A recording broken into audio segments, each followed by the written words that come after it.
Hello and welcome to Arcade Grenade. My name is Liam and I am here at a secret location to take a look at some retro video games and arcade machines.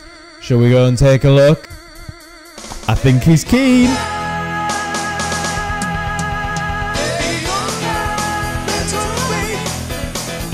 So I'm here with the man behind it all, Mr. Jonathtan Thompson. What made you decide this is what I want to collect? When I was a kid, I was addicted to arcade machines, right? And obviously back then, they were not as iconic as they are now. You know, I always wanted an arcade machine. It never left me because I've got that sort of a personality where if I put my mind to something and go, that's what I want to do, then that's what I do. You're out and about, you spot a machine. Is this quite a common thing or do you have to really dig to find them?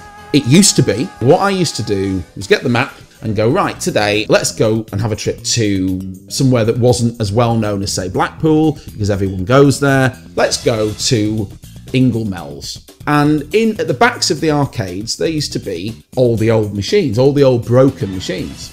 And back in the day, you used to be able to go to the arcade owner and say, how much do you want for that?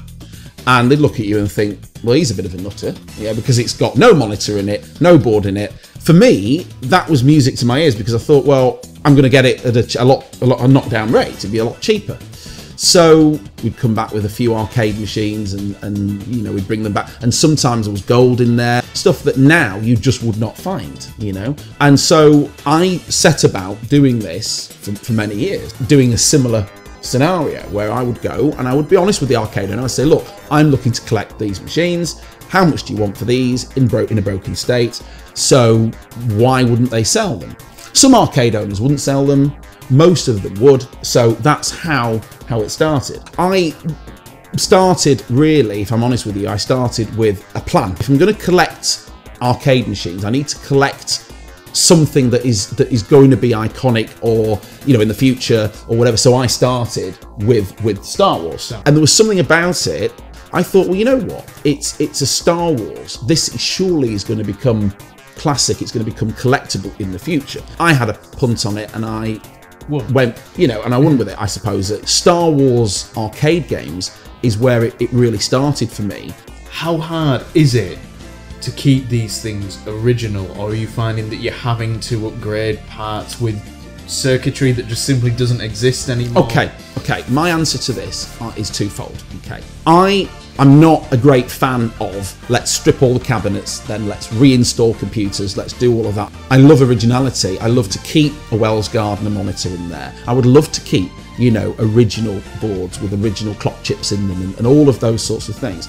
The problem that we've got, some of the parts with certain machines are so old and obsolete that you can buy them, but the price that it would cost to buy certain capacitors and chips, when you put all of that together and then you say to a customer, look, it's going to cost you X amount of pound, and then they look at you and go, can you give me a warranty with that? And I go, well, yes, but not for long. Yeah. They then say, well, I want a year's warranty and I want this now. And it's getting harder to do that.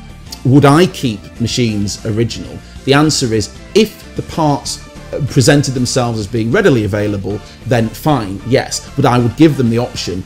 Would they want to put a TFT screen in that? Would they want to upgrade that? Some people would say that is sacrilege. You can't do that to a machine. I agree to a degree, but if the customer wants that, then I'm not going to say to the customer, no, you can't have it. Do you find it therapeutic fixing things, or does it stress you out? I'll be honest with you. I have knowledge of the game. Do I personally sit there and mend all the arcade games? The answer is no. Do I have people that do that? The answer is yes, because the way I look at it is the forte of individuals to do the electronics, that's their bag, that's their forte. The forte of front of house is for me. Can I mend some machines? The answer is yes, because I can look at a machine and go, this is how we would mend that. That is, you know, a graphics fault on a board. That's how we would mend that. People that do the work best are those that have been trained in it, those that understand the physiology of the chip. The answer to your question is definitely I would not find it therapeutic. Mending arcade machines, I would find it horrendously distressing to be waiting a year, you know, or however long. And the problem with fault finding is you can't always mend something in an hour. Your Star Wars collection, just how big are we talking here? I'm known for being, shall we say now, one of the biggest collectors of Star Wars arcade machines in Europe.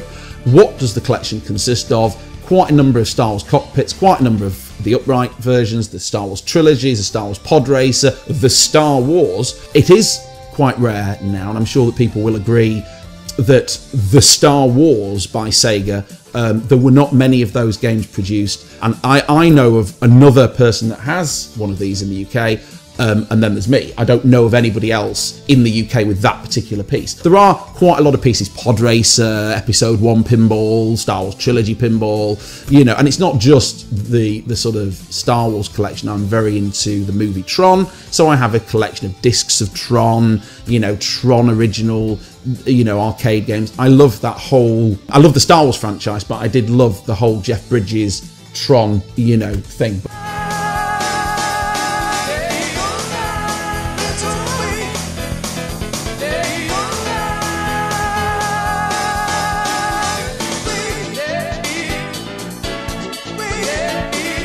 That's all from Arcade Grenade here at Jonathtan's Secret Lockup, and as always, please don't forget... Like, comment, and subscribe, you will, Jedi.